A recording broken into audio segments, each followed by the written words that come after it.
everybody coming in 5, 4. All right, episode 53. 53, everybody. Oh my Yeah. goodness. Almost as old as me. Oh, Am I the old fart here? no. I'm 55. Now that I shaved the beard, I'm officially the baby. 57. You keep thinking that. 57. But guess what? Okay to have your last name on there? You want to take your last name off? No. Fine. You're proud of your last name. Infamous. If they can say it, they can have it. Oh, Yeah, There's a in there somewhere. well, somebody said, is that Japanese? I'm well, like, wait a second. Wolf is actually missing his very first episode. He doesn't feel well. What was it? oh. Kind of athletic thing? Something Butch. Jim. Jim? Did he say it was Jim? Yeah, Related? yeah, he hurt himself. At the gym. Oh. My Xbox would never do that to me. Carpal tunnel. All right. Okay. And then, so, ladies and gentlemen, this is Joe Terramagra. Uh-huh. Did I do it right? That's it. You see, you butchered it, but that's okay. It's very easy. Terramagra. Yeah, I thought I did. That's what I said, right? Yeah, you put a little Terramagra. Terramagra. Oh, But it's okay, Vito. We love you anyway. all right. Say my last name. Vito G. Grandolfo. Randolfo. Oh, you totally butchered it. Anyway, so guess what Joe does? Joe is the creator, co-creator Co-creator, yeah. Yeah. of Kub Kamp in Long Beach, California, that very famous dance. 15 years we existed. Yeah. 15 years. Woo. Yeah. We have the big fans here. That was the first gay bar that, okay, what's it called again? The location? Well, we were in Hamburger Mary's. Right. We started off in Ripples, though. Ripples was the first one. Yeah. And then we went from Ripples to Fire Island. Yep. Fire Island was a big one. And then they sold that club, which was really sad because it would have been perfect for continuing. I mean, it held 1,500 people. And we packed it. We packed 1,500 people in there. It was just, okay, you know. But I think we were the unique group. And I call it unique in that we always had different themes. We did different things. We treated it as, I always tell people, it's like my very own house party. That's why I enjoyed it. You know, I got to know the people. I got to know who they were, you know. So when they came, it's like, you know, how's so-and-so? And how's this? And how's that? How's your job going? People really got a sense of they belong, but they also felt like somebody cares about me. I'm not just coming to a dance to come. You know, and I think that's what kept us going. That's what kept us going. And today they're still asking, you coming back after COVID? And I said, we'd love to come back after COVID, definitely. You know, I mean, that was the only thing that killed us. You know, I mean, I think COVID killed a lot of people, but I think things are going to come back stronger. I think they're definitely going to come back stronger. Now, on your website, there's a poster. Is that from this year? Is that for this year, June 10th? Or is that last month? No, you know, the funny thing of it is people got away from the website and spent a lot more time on social media. So we did a lot of Instagramming, a lot of tweets, a lot of Facebook. So we kind of gradually got away from the website, but we kept it there. Not many people were using it after a while. And then on top of that, we did a lot of texting. We did a lot of text letting people know what we're doing, you know, what different things. And again, like I said, we would plan out the year. We put a calendar out of, you know, crazy T-shirt month. You know, Thanksgiving was, you know, Butterball month. You know, Christmas is New Year's Eve and things like that. You know, we would do things. We'd have the prom. You know, it was weird. Everyone was like, prom. It's like, yeah, if you want to dress up, you can dress up. You know, if you didn't get to dress up for your prom, do it now. You know, now's the time to do it. You know. We tried to stay in line with what was current for that month or that time of the year, you know. And I think that's what people always look forward to. They look forward to that. What are they going to do next? You know, what are they going to bring on next? And then for our anniversary parties, we would bring DJs in, you know, real well-known DJs. I'm trying to think of the last one we brought in was, oh God, I forget the guy's name, but we brought him in like 3 times, and he's done really well with us. He actually brought one of the Pussycat Dolls in once to perform. Just Wow. he was promoting her record, and he goes, "Do you mind if she sings?" I'm like, "I don't care." I guess so. I guess so. You know, are they still alive? If you have to. Yeah, That's awesome. Oh, Dave Auday, that's who it is. Dave Auday. Okay. Well, I'll definitely have all the socials and everything down below that people can join. Sorry. Absolutely. That's me. That's who I am. By night. Dave, it's a whole nother story. Whole nother story. I had a flashback. No. I hate to do this to you. Not the Miata. Yeah, I had a Miata. Yeah. Oh, we all. Don't you remember the Miata days? Oh yes. My bottom half had a Miata. I also had a Mini Cooper. People used to make fun of me all the time with those cars. But no, I remember going to one of your parties and being on the roof, and when Princess Diana died. Oh, devastating. I was Ruined my birthday. I don't care. Everyone was like, but she died. I'm like, she ruined my birthday. I get it. She died. I'm sorry, but could she do it tomorrow? No. Can we wait on this? Can we wait on this? Can we table it for now? Oh, it was funny and devastating. And you're right. To this day, I remember that every time her anniversary comes up, I'm like, and it ruined my party. It was my birthday. Because you, not only do you do these dance events, but you are an amazing dancer yourself. Are you keeping it up? Are you? Yeah, I still dance. Believe it or not, people are like, "Can you dance like you used to?" I'm like, "Yeah, I still can dance. Believe it or not, I still get down and get back." You used to, Joe. Beat them with my cane. Get out of here! Get out of here! Leave me alone! Leave me alone! You're actually a little smaller than you used to be years and years and years and years and years. Yeah, I was Or limber. 3 times the size I was. Waist wise, I went from a 52 to a 34, 36. Oh wow. Well, Yeah. A lot of people didn't know that. They're like, wow, okay. You partner with somebody? Who helps you with all of these? Many people. I'm partnering with many people. What are you talking about today? No, I have a husband. We've been together 15 years. Oh. Married, oh God, 2013. We got married in Palm Springs. We got married in the movie colony. Nice. Oh, wow. We rented a house in the movie colony, and we had a nice little 50-person wedding out there. We did it actually over my 50th birthday. Wow. So Well, I definitely wanted to know about that, because that's important. But I was talking about that partners with you to put these events on. You don't do them solely. Matt? No. It's Matt Christopherson and I. And It's funny because everyone knows Matt. Not a lot of people know me. Everyone's like, "Oh, Matt, yeah, I know Matt." They're bobbing their head, and it's like, "Oh yeah, but who are you?" They look like, "Who are you?" So it's funny because Matt and I were the yin and yang of the events. In that Matt would be like, "Okay, I want the flying Belindas." It's like, "Okay, can we settle for the dancing girls and not the flying Belindas?" He wanted to go big, and I had to pull him down and say, "Okay, no, this is what's realistic. This is what you need to do." When it came time for the PC side of it, he didn't want to deal with it because it's just, it's getting into having to deal with people and emotions and problems like that. And he's a DJ. And what do DJs do most? They play music and they don't want people to request music. It's like, that's how it is. Nope. Madonna. Huh? Can you play Madonna? Yeah.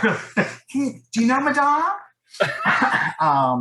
But that's how Matt was. But that's why I said we did so well together, because he would come out and say, "I want to do this." And I'd be going, "Okay, no. We're going to pull it back a little bit and we're going to do this." He'd be like, "Okay, that sounds good," or, we can get somebody to decorate and they're going to charge us $1,000. It's like, "Okay, well, can they do it for $500?" He'd be, "Let me see." And they can do it for $500. Okay, great. We're good, And then dealing with the restaurant, dealing with Hamburger Mary's is not very easy if you know Dale. Dale's great businessman, but he's a businessman. and you just have to respect that. And I think that's the one thing that you have to do when you're doing events like this. You have to respect the event of the venue you're borrowing. You're using them. Yeah, we do that with Pistons and Bears LA and have to deal with the business side and the kegs and how much it costs and all that. Exactly. And then you've got to deal with the staff side. The staff love, believe it or not, they love Bear Camp. They were, Bear Camp, Kub Kamp can come here every week if we wanted to. We don't want the lesbians here. We don't want the drag queens here. We don't want this.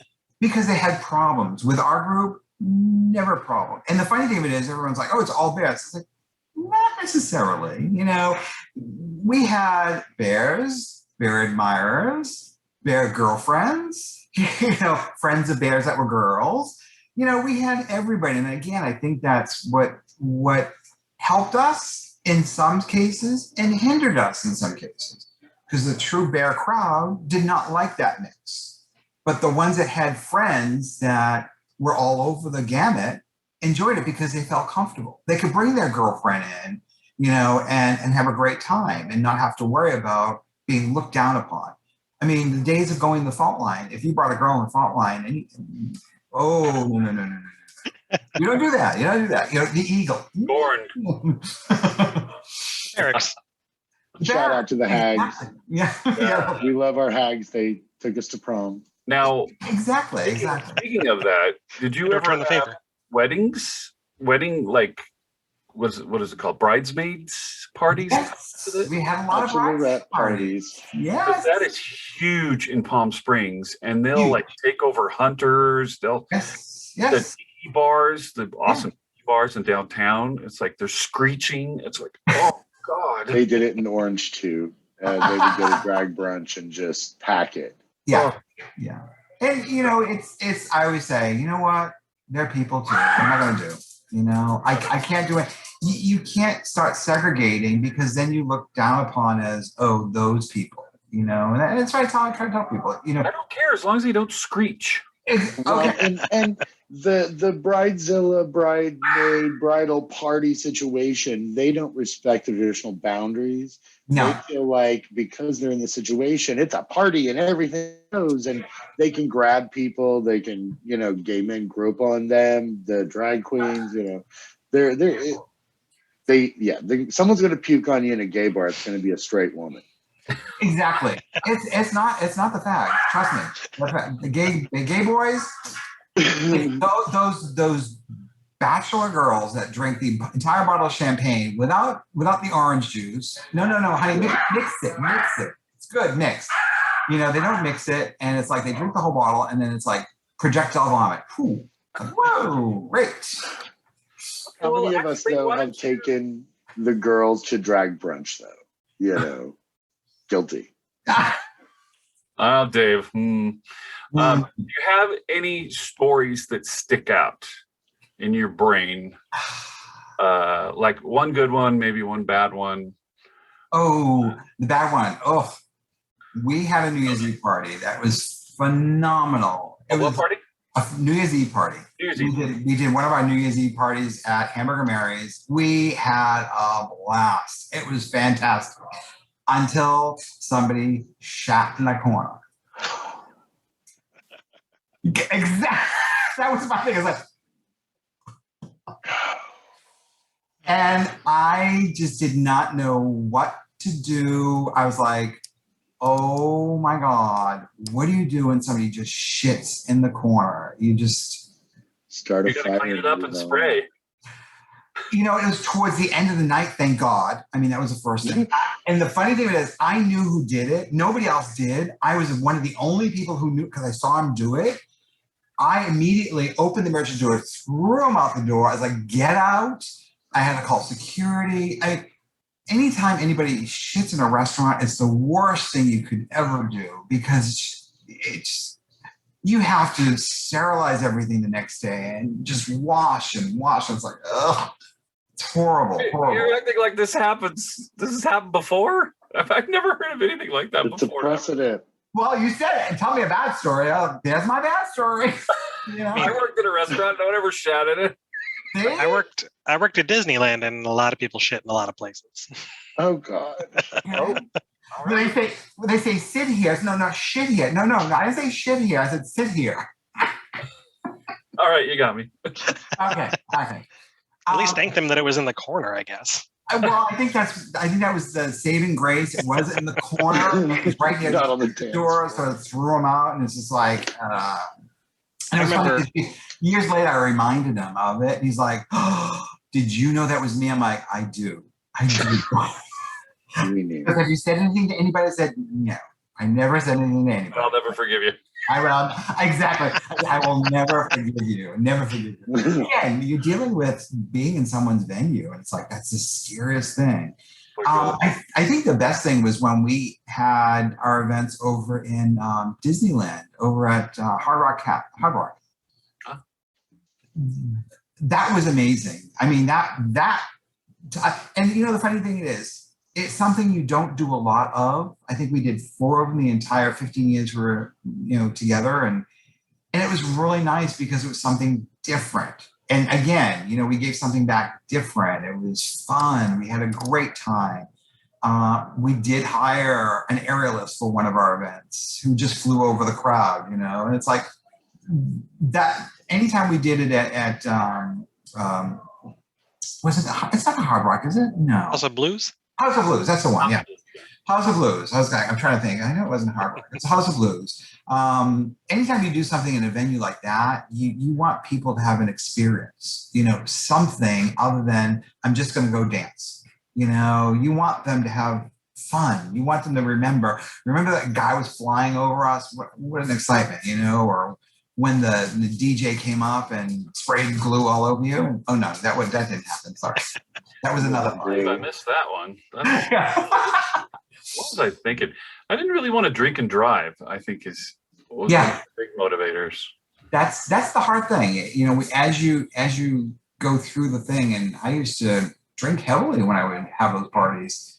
And when my leg fell asleep one time for 6 months, I thought, oh, now's not a good time to stop drinking. Yeah, my foot fell asleep literally for 6 months. Whoa. I had what they call Drunken Foot. No way. I've never even heard of that. I drank so much that I fell asleep, and I slept so hard for like 8 hours that it cut the nerve in my leg. Oh my God. And I went to the hospital, and he goes, oh, you have what's known as Drunken Foot. He said it may come back, it may not come back. So I had to have a cast for 6 months on my foot, because if I didn't, it would just flop around like this. It's like, oh my God. PSA people. Yeah, exactly. You can drink your limbs limp. You can, literally. And now I have a problem with it because it every once in a while, it goes to sleep really fast. If I cross it or anything, it goes to sleep really fast. So he said it will never be the same. In college a lot. Yeah. Got numb, and you get. I went camping this last weekend, and I'm like, oh, I haven't had a wound that I can't explain in a long time. You and I both went gay camping recently, and there are unexplainable wounds. I have a black spot on my foot. No clue how it happened. Yeah, exactly. Yeah. Where did you mystery, I'm go? sure. Where did you go? There's in Oklahoma, we have an event that they do twice a year here, where it's camping, and it's people come up from Dallas and Oklahoma, Louisiana was there, but it was wild. I also realized my dog will go to any gay man and abandon me. Yeah, they're not loyal. Yeah. At all. I should have taken mine. I went to Grizzly Pines in Texas and drove by myself. Took 24 hours, but I stopped at a hotel. But yeah, that was pretty intense. But what a great time and great people. I love camping, period. I enjoy camping. And I remember the days of Bears Ventura. Ventura used to have camping every 4th of July weekend. It was fun. We had a blast. And it was a small group. It wasn't like, San Francisco. Bears in the Woods. Yeah. Bears LA, we'd organize Bears in the Woods. Yeah, Bears in the Woods. I've been in LA for the last 10 years, right? So these were a different breed of country gay that I wasn't used to. We're laying in the tent at 3 a.m. and get blasted with like the Oak Ridge Boys and classic country. And that's when I knew this was different gays. Very different. Yeah. We didn't transition to another topic, I guess. Well, that's awesome, Joe. We'll have all your information below. We're looking forward to the next event and it being for another 15 years. Yeah, thank you. Thank you. I'm looking forward to it. Awesome. Well, as always, we invite you to stay and become an element for the rest of the episode and chime in on the rest of our topics. So we want to just take a few minutes and acknowledge about what's going on in the cryptocurrency. You guys ever do anything with crypto? I got bothered by it. You're bothered by it. Well, it's like cryptocurrency is like Amway. Okay. Does anyone know Amway? Mm-hmm. Okay. You get the Amway distributor who comes to your house and shows you all the nice little product, and all of a sudden it's like, would you like to sign up? And then looking at you like, what? My neighbor was like, she would send me an email or a text, and she's like, Joe, I've got a great proposition for you. Let my husband and I come and show you it. And she would send me these things, and when I finally dug into it, it's cryptocurrency. She's like, you buy this one and you'll be rich. You'll be rich in a day. I'm like, oh, great, a day. She said, you only need $100. $100 bought a 15th of a share. I'm like, well, yeah. I'm like, it's not going to buy me much, And she's like, oh, well, you have to have a little more than that. I'm like, yeah, like $15,000 to buy something that's worth it, And she's like, oh no, maybe $1,000. And then she looked, well, maybe 5,000 or 6,000 would do. And she kept on going up, and I'm like, wait a minute, okay, no, just go away, run away. You associate that with cryptocurrency? It was. It was a currency that she was getting into. She said, you buy into it. You buy into it like cryptocurrency. And I'm like, okay. Oh, I never heard of that. It sounds like a cult, and it sounds very, very much like because she was like, I did not know you were going to go there. That's really great. See, I just have an app. Cryptocurrency is as simple as, Cash App. You buy, I was telling these guys, I spent maybe $100. Yeah, and that's what I thought. I watched my $100 go to like $30 in value, and I'm like, I'm out. Yeah. Before I owe somebody money. Yeah. Yeah. That's the scary part for me, was that, could this go so low that I'm 20 grand in debt to somebody I don't know? Guido. What? So not Vito, not Vito. You can. Cash App police. I don't know. You only lose when you sell. Obviously, I'm for it. Nate, what are your thoughts on it? There's a lot of stuff. I mean, I've been aware of crypto for a long time, and I remember seeing the Doge car in a NASCAR race with that. If anybody ever seen the Dogecoin, it's got a logo that's it's like a little like a Shiba Inu. Oh, that's what. Okay, yeah. And it's staring at these guys that are driving in the NASCAR race. I'm dying laughing, like, what is Dogecoin doing on a car out there? Hilarious. And so I tried to get into it, but personally, I've not really been one to be in the spot to do a whole lot of investment. And after watching it, I'm wondering now if I've already missed that bus. I feel like if I'd have gotten in on a lot of those before, when I really didn't have money to invest, maybe I'd be in a much better spot. But now I feel like, we're starting to see really crazy fluctuations. I've been keeping up with the news on cryptos, and, they're saying, forget about Doge. And, Musk spouted off on Saturday Night Live, and it tanked for a second, and then it kind of bounced a little bit. And now he didn't sell. Bitcoin took a dip just a day or two ago, like pretty good one, and really everybody's telling me it's Ethereum is the next one or something to that. That's what. I'm not sure if I said that right. He's like, buy Ethereum, and I'm like, okay. And like 2 days later, he's like, don't buy that one, buy this one. I'm like, oh, okay, wait a minute, stop, just stop. I figure at this point, like if I'm hearing that from other people, it's already too late. Like, you got to get in on the ground floor on a lot of these things if you really do want to be, trading up. It's like the stock market. And I'm not really into playing the stock market. I just don't. I mean, I might as well go to the casino tomorrow and put my $20 in a slot machine and play with it. At least I have some enjoyment. I might lose my $20. I might gain $200. I don't know. But that's the way I look at it, and I get what you're saying as far as it's an investment. It is an investment. I'm a little bit leery about it because, again, I have to do it. Putting into my 401k and letting them do it, I'm okay with that. Let somebody else do it. I mean, they'll pick, you can pick your own things. You can pick, what you want to do, stocks, do you want to do liberal, you want to do conservative, what do you want to do? How do you want to do that? And they'll do that. But when I have to do it, I get very scared because I just don't know. And I think that's the prevailing thing, really, is I feel like a lot of people, want to know more about it, and there's not a lot of easy answers. When it comes to crypto. It's a little harder to understand than your basic investment that you can have a financial planner kind of lay out for you really easily. Exactly. Crypto's still a little bit of fairy dust and magic for a lot of people. It's like the name. It's crypto. You either understand it and know about it and can follow it, or you've got to rely on somebody else, like my neighbor who was telling me buy. I'm thinking, okay.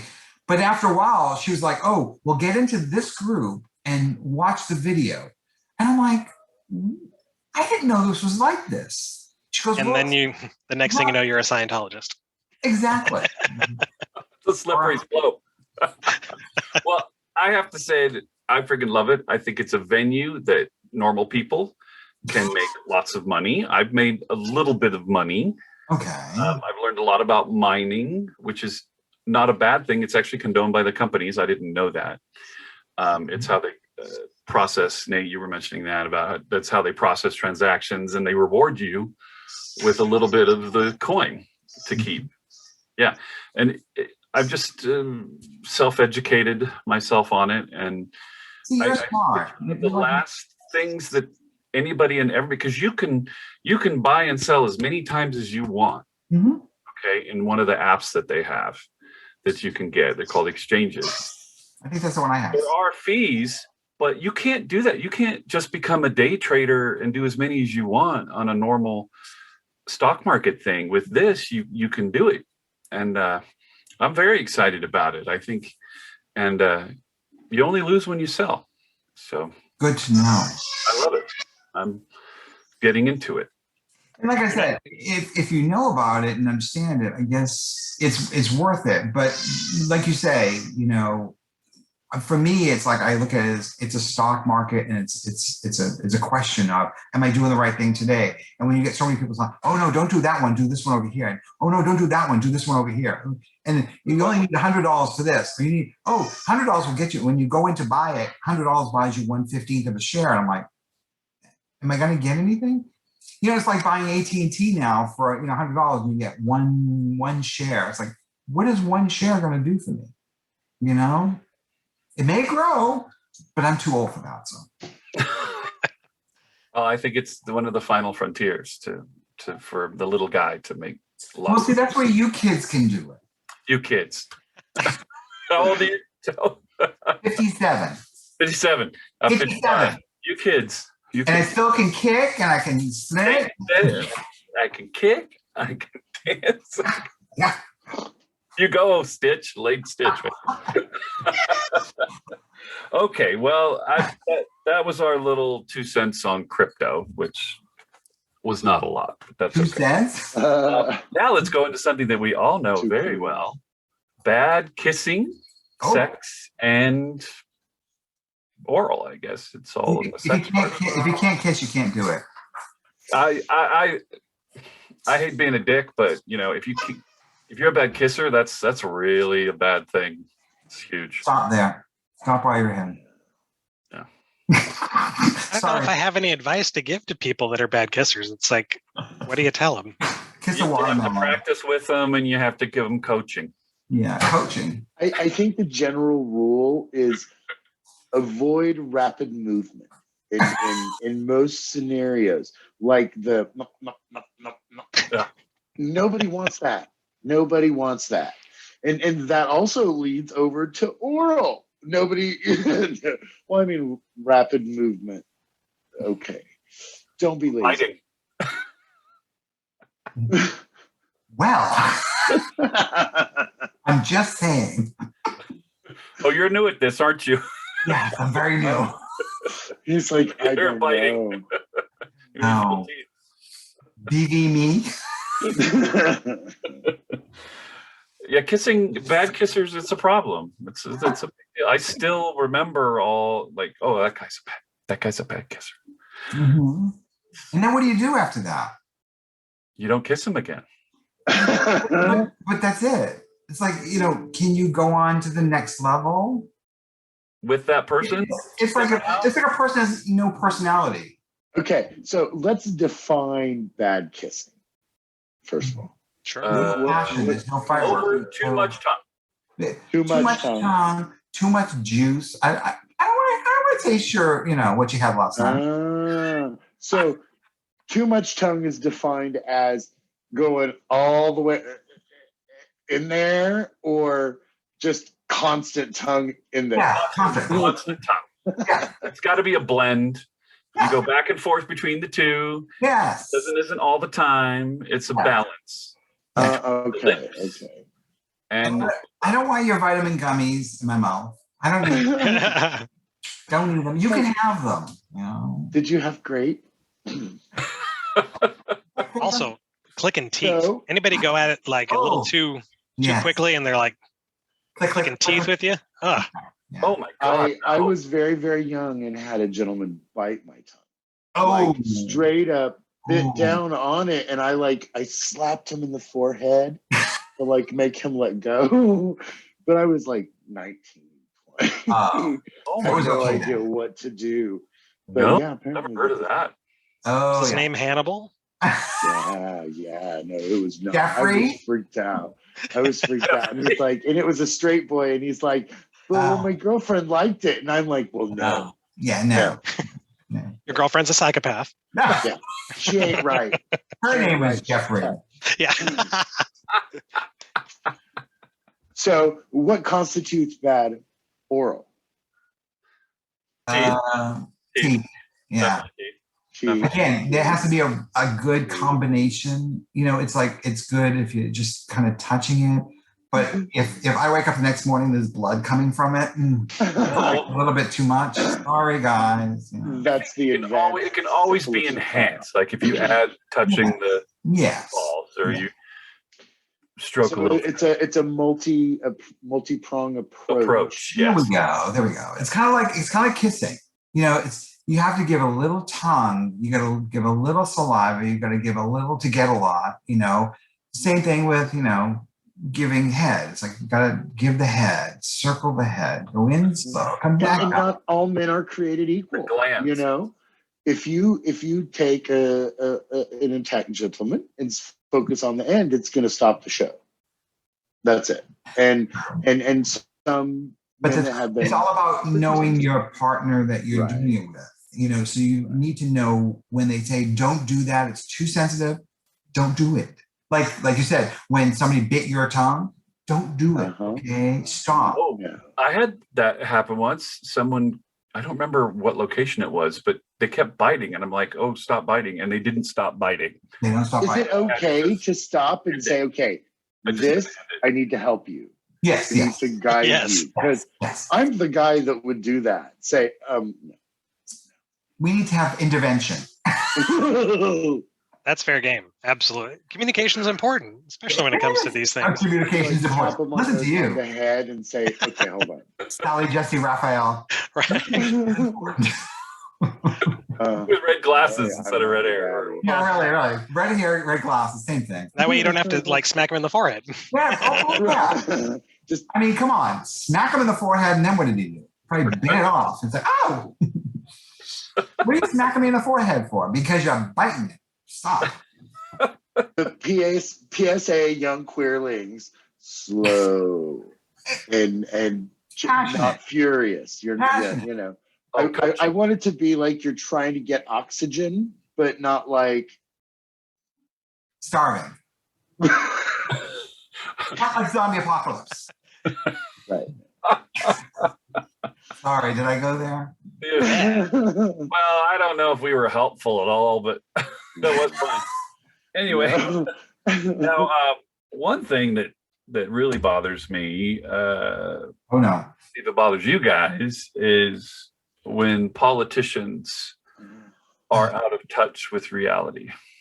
Like the New York mayors not knowing what the median price of a home is, or Donald Trump doesn't know anything about normal people at all. Everything the Oklahoma governor says Oh, and the Texas governor. What? But what's going on with them? What are they doing out there? COVID didn't happen pretty much. Oh, yeah, There were COVID. no mask mandates. No. Never COVID happened. still didn't happen. Hold off on that. Oh. But we're going. But one of the sensitive things that's coming up right now, because it's kind of adjacent to our community, or it is our community, is Caitlyn Jenner. Yeah. Is so out of Out touch of touch. with the common man. Did you hear the story? Or woman. We were in our private hangar, and the guy across the way was packing up his things because he just can't be in California anymore. Yeah, they're moving. The airports, the people with private planes are leaving. They're leaving. Oh, okay. There must be something going on. Just ridiculous. She annoys me because she's so out of touch with everyone. Out of touch with female, out of touch with trans, out of touch with men, out of touch with reality. It's like, wow, you have built your own Kardashian transgender male female reality show because it's not here and not now. You know, I'm listening to some of the things that he or she it's saying. I'm confused. I'm sorry. I trans community, I love you dearly. I don't like the way she has been put on a pedestal and given that, oh, look at this person. Sorry, there are people that are dying for the operation that deserve it. You know, and this one here bumps up to the first of the line. And then she talks about the trans community like they don't exist. Well, just go get the operation. It's way out of touch, yeah. Just go get it? Where? You know, are they giving it in the free clinic these days? You know, I don't know. Maybe they are. I don't know. You know, it's a hard process, and not that I know anything about it, but I read and I look and I watch. You know, it's funny because I watched a lot on Jazz. I don't know if you watch that show, Jazz. I Am Jazz. I watched that a lot. Yeah. I learned so much from that show that I was amazed. And you know, people say, "Oh, it was sad that the parents let her do what she wanted to do at an early age." I'm like, no, they were smart. They listened to the child and knew that it was in the wrong gender, and she went trans, and she is going through it. But what she's going through is a lot of pain and anguish, and you know, operations and everything. And I'm thinking to myself, I look at some of the transgenders that are out there that can't do a lot of that stuff, you know, because they don't have family that can shell out the kind of money, and they're stuck between. Live on the top of the hill, like Caitlyn Jenner does, yeah. Side note, there are resources for young trans individuals, even in like Oklahoma, where I'm at, where they can get hormone blockers. All these things are offered from a super young age. So there are resources and things like that. And working for DAP, I'm finding that more and more. They work with the trans community, and I'm like, thank God, you know, somebody is taking them under their wing, because there's a lot of medical that has to go with that. Not only medical, it's behavioral, it's psychological, it's everything, it's emotional. Takes a lot of support. It's a lot of support. And if they don't have home support, what are they looking? So they're on the street. Well, where do they fit on the street? You know, if they're homeless, where do they fit? The whole problem here, I think, with the Caitlyn Jenner thing is that delegitimizes that whole struggle for everybody else. That's the problem. It gives it this novelty and you know, even the politics that Caitlyn Jenner throws invalidates all of that for everybody else. Yep. It's kind of like Hispanic immigrants or politicians, their family have immigrated. Now they're a politician who's against immigration. Yeah. It's like, once we're through the door, screw everybody else. Exactly. It's the same hypocrisy. You know, I have a hard time believing that Caitlyn Jenner experienced any sort of struggle. Oh, no. Did you have at any point in her life? Roast, so the Comedy Central roast where she was on talked about, you know, I made a billionaire, Kylie Jenner, you know, he cut it off. He retired it. That was her joke, was that she retired it. She made so many successful jokes. Like I said, you know, getting back to the politics, you're right. I don't think I think that's bad analogy where you have a trans that can't even relate to the people that she supposedly supports in the political world. It's like you can't even support them in the political world. Going back to immigration, you're right. When you're dealing with immigration, and the one thing that Trump was against was immigration. He was against all kinds of immigration. Let's build a wall. Do you think everybody walks through the border, just walks through? No, most of them are taking planes. Some of them are taking this, some are taking that. So let's build a border. No, let's build an infrastructure to help people get across the border the right way. Then build a wall and say they can't come in.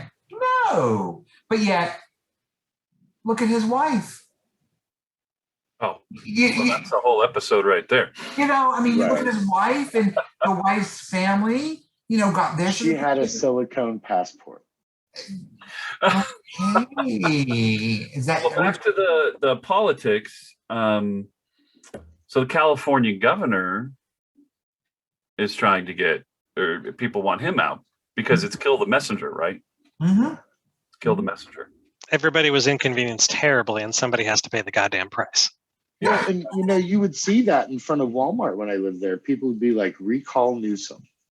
And it was always these insane red-hatted people.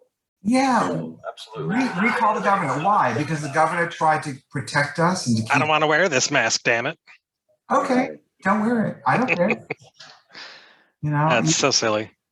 Yeah, and it was funny because, I had to laugh at all the people that live here that were like, oh, they should get rid of the governor. He's just trying to, my friends in Texas are doing great. They're not wearing masks. They're not doing this, not doing that. Really? Next month, boom. I said to him, I said, you know what? The reason being is no one wants to go to Texas. Everybody wants to come to California. We have people that come from all over the world to California. So we are going to be infected with almost every virus possible. The same with New York. Missoula, Montana, who wants to go there? Well, and it's spread out. Everything's spread out. Yeah. In California, it's not spread out. But there's people coming in every day. Go to downtown LA. Go drive down to, Santee Alley. Go to Olivera Street. Look at the density of population. Mask, no mask. You stack people on top of each other, it's going to spread. You're going to get it. And here it's different. It's density-wise. But yeah, in Utah here, it's pretty much, there's no masks required unless the business wants you to wear them. But then people are not wearing them anyway. So on the door, it says mask required for the mall.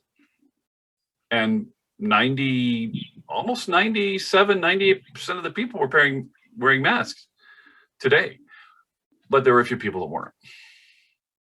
So they're bucking it, Again, I say to them, it's okay. Do what you want to do, but don't come into my space. And the way I look at it is, if a restaurant owner owns a restaurant, he has to protect his staff. It's not about the person coming in, it's the staff. Because when you leave, that staff has to breathe your whatever. They have to clean your mess. They have to clean your table. They have to clean everything that you did. So you're going into a restaurant. If they want you to wear a mask when you walk in, that's their prerogative. Is there any group at this point that's not allowed to go get a vaccination if they want it? No, it's wide open. You can walk in CVS tomorrow. If at this point people are still not getting it, still getting COVID, is it not their own fault? No, totally. Personal responsibility hasn't taken a break. Yeah. So, why should the rest of us run around? We got our vaccine right away, Oh, there's plenty of signs that say if you've got your vaccine, then you don't need to wear a mask. But if you haven't, please still wear your mask.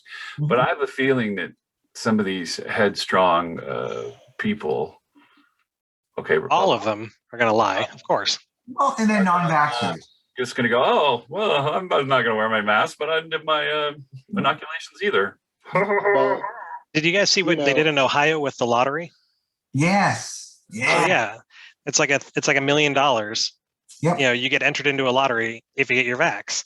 And they got a 30% jump in vaccinations because of that lottery. So, it says a lot that we have to literally bribe like our own citizens to participate and do the right thing. However, it's effective, and Do what you're gonna do. that's the real situation we're in. So I think everybody needs to be doing something like that. Incentivize it more and more and more. I think That's California's doing pretty good. I've talked to young people when I went. Sad we have to. You get the input from because that's the older people are. Some of them are at this point kind of a lost cause. I want to understand the younger people, what their reasoning for not doing it is. And a lot of it's just paranoia. They think that, it's not safe. There's so many, because there was that period when they said, oh, wait, this vaccine's making people sick. All the people that had 50, they did their first dose, wouldn't go back. And so there's all these people here that only have had one dose. They're terrified to get the second dose. The young people are. That was only the Johnson & Johnson. That wasn't the Pfizer. But still, I saw it jump whenever. The side effects. It happened with Moderna. Certain people that got Moderna are getting violently ill, or they're coming down. But I'm also hearing that there are certain cases where if they had COVID at any point in time and knew that they had it and they got the vaccine, it's kicking it back in as if they had it. So they're getting worse side effects. My friend, one of my friends had it. He was COVID. He got his vaccination after he got over it, and the second dose did him in. He was out for a week. It was almost like having the disease, and it was just horrible, horrible, horrible. But again, I think that's what you're finding. It's the people who may have had it early on and didn't know what it was. When they got vaccinated, it's just kicking it back in, going, oh, you're back for more? Let's try it again. Is that hear that with Pfizer or just Moderna? It was actually, they got the Johnson & Johnson. Oh, the Johnson & Johnson. Oh, how interesting. But I've heard it. Andy, my husband's brother, had Moderna, and he got swollen. He's actually blown up and gotten welts on his body. So again, you're right. They're hearing all these things. The younger people are like, I'm not going to do it. I'm not going to do it. There's a woman. The fact that people still die after getting the vaccine, they're still getting sick and dying. Yeah. Nothing you can do. I'm sorry. There's nothing you can do. You got to take the chance, or just take the chance. Either way, you're going to take a chance. You don't want to get vaccinated, don't wear a mask. It's on your own. Like you said, Nate, it's your own destiny. You have you do what you want it now. I think that's the way we should look at it now. You know what? I'm applauding California for opening up in June, opening it full up and saying, you know what? Have at it. Don't have any crowd control. Don't have any masks. Just go for it. Knock yourself out. Whatever happens, happens. Well, and we've seen the variants here. What about California? Are you guys seeing the variants boom, taking off? It's going down. Everything's going down. Oh. Yeah, everything's been on a pretty steady decline. I feel like, I don't know if it's just my perception, but it feels to me like, and this is a very liberal town, Palm Springs, but everybody I know has had their vaccines, both of them. Yeah. We're not about chancing it. We're more than excited to get back out and doing things because we're happy. I've laminated my card, so I'm ready to go. I'll flash it to wherever I need to. I'm happy. Think about doing that. Oh yeah, get that thing laminated. I'll put it on a damn lanyard. I want a T-shirt. I want a series of T-shirts, because I constantly say it. Don't worry, I'm vaccinated. But Tom, utterly, my husband, refuses to do that. Really? It's nobody's business. I've seen other people who are like, it's nobody's business, but it's true. It gives others comfort, and it also stands up. It's that whole representation. That's the same reason I have my gay pride shirts, and I keep gay pride stickers on my car. I'm that thing. I'm the vaccinated. I'm the gay guy, You're every woman. Right. It's all in her. Well, another thing that I want to get you guys' opinion on is the whole that people are lazy and not going to get the jobs that are available. Oh, we're all fast food jobs. It's lazy. Yeah, They yeah. ended All the unemployment here for that. Republicans are thinking, and the Republican governors thinking, oh, people are just being lazy because they get the money. Let's It's take literally away the from worst them jobs. so we can have people at our fast food restaurants. I'm gonna weigh in on that. Here's the problem. I was in 15 years in social services, and what did I work in? Workforce development. Did it for 15 years, and everyone that worked with me knew the inside and out. Everybody worked on the outside or was looking in, said, "Oh, they're just lazy. They're lazy. They don't want to go to work." I'm like, "Whoa, wait a minute. You have to think about the mother that has to take her kid to daycare, spend $150 a week for daycare, but she has to take a bus to the daycare. So she's going to leave at 5 o'clock to get them to daycare at 7 o'clock, to get to work by 8 o'clock, to get back there by 5 o'clock, to pick them up because if they're not, they get a late charge, then to go back home and cook dinner for them." What would you want to do? So now you have the same thing happening. Kids aren't going to school. So now you've got kids that are homeschooled. What do I do with a homeschool kid? I'm on unemployment. I'll keep it. They need supervised, yeah. You know, so you have to look at the bigger picture. Yes, there are going to be some people that are lazy. I agree. Some people looking at it going, you know what? I'm collecting $900 a week on unemployment. Nobody's bothering me. I don't have to get up when I have to get up. No big deal. I'll get a job in September. Well, guess what, sir? In September, you won't be able to get a job because 30,000 other people will be pushing for that same job. It's okay. Don't worry about it. But I look at the people that have kids in houses, and I look at my warehouse guy.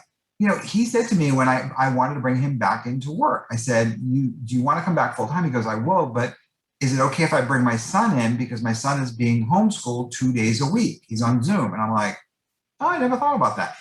His wife is a nurse. So what do you do?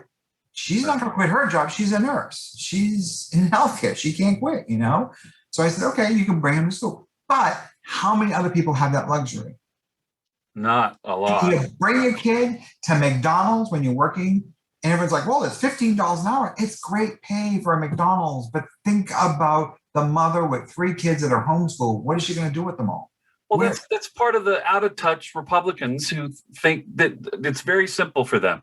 Mm-hmm. Oh, they're getting money. That's the incentive to work. Mm-hmm. And so we're going to take it away from them. Yeah. Because they don't really know how much it costs because they're all rich, right? The nanny will take care of them. What it costs to live. Yeah. I always think of that line from Arrested Development with Lucille Bluth, where she's like, I mean, it's one banana, Michael. What could it cost? $10? Just totally out of touch. California banana. I mean? That's a California banana. California. Because you know what? Let me interject for just a second. Okay, I'm sorry. My mother, we were not wealthy. My dad worked in the oil field. We had 3 kids. I've known lots of women who are doing it on their own, who, work that crappy night job or whatever, but they still do it. In California, that's less feasible. There's no way that one person can work and pay their rent for themselves and pay their own house. It's like $1,800 a month. That's why I left there. So how is a mother working at McDonald's supposed to pay that, even if her and her 3 kids live in that one bedroom apartment? That should be the question. And how are they going to fix that? Because they just voted down rent control. And they just voted down, things that would fix it. Mm-hmm. So, in Oklahoma, it's a little more doable with $425 rent. They're not looking at a holistic approach. And I think that's what you're talking about, Dave, is a holistic approach, is you really have to have a holistic approach on it. So what you should do is incentivize people and say, look, if you go back to work, we will then give you a stipend of $300 a week, for 6 months, and then we'll reevaluate it and see where things are so that you can have somebody at the house while your kids are doing Zoom school or whatever. You have to do it holistically. If you don't, then what are you doing? You're just telling me they're all lazy, they're pieces of shit, and they don't want to work. Some of them are, But the majority of them, some are, it's easier to do this way. Very small percentage. Yeah, It's a very small. But there is definitely a huge labor shortage here. Huge. Everywhere has help wanted signs. Everything, especially fast food. Yeah. But I've seen other places too. But those in my day, those were the younger people that did those fast food jobs. Where are those people now? They're Collecting unemployment. They're here. It's Collecting different unemployment. here in Utah. In California, I don't know. They don't want to work for a starvation wage. No. That's what it comes down to. They I don't. don't know if what I'm about to say is racist or it's just observation, but in The California, ones that can afford to work those Usually, jobs, the brown people, pay rent. Hispanics, Mhm. Mexican people that are doing the jobs that are lower wage. You're right. Sorry, that's just observation. Mhm. And there's white people doing those jobs here. Mhm. It's just weird to visually see it. Oh, I know. But I it's do the same thing. Mhm. Well, I'm sure that didn't come out right.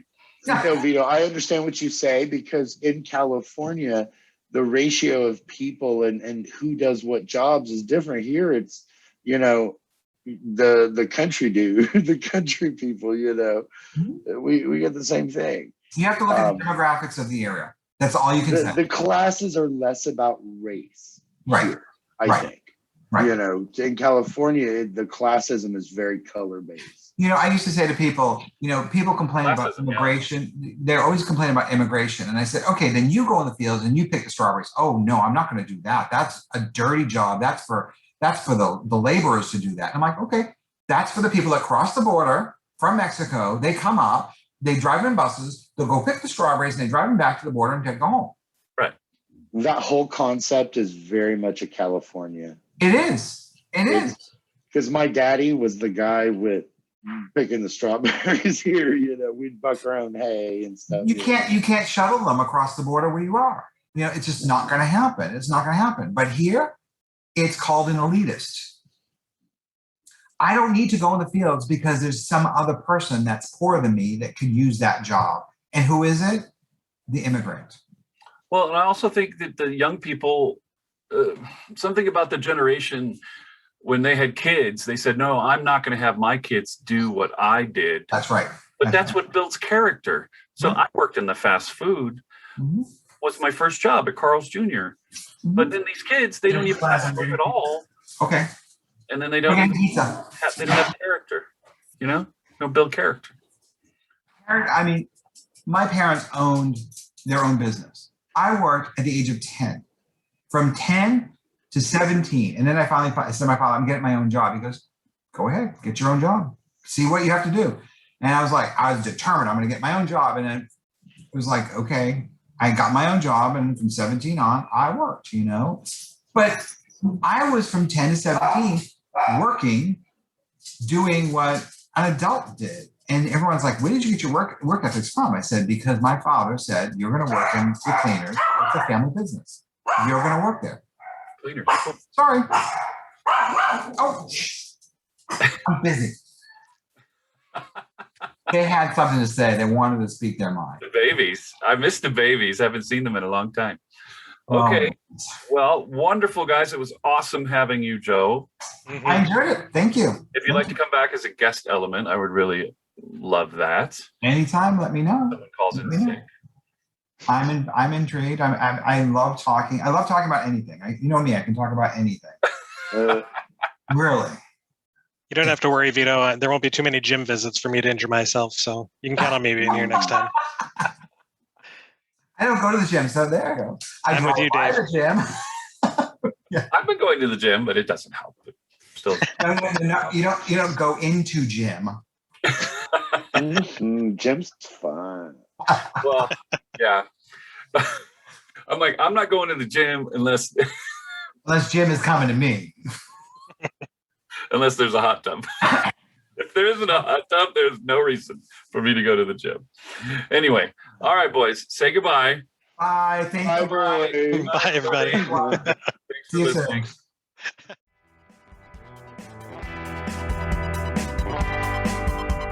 Visit us at bearelement.com.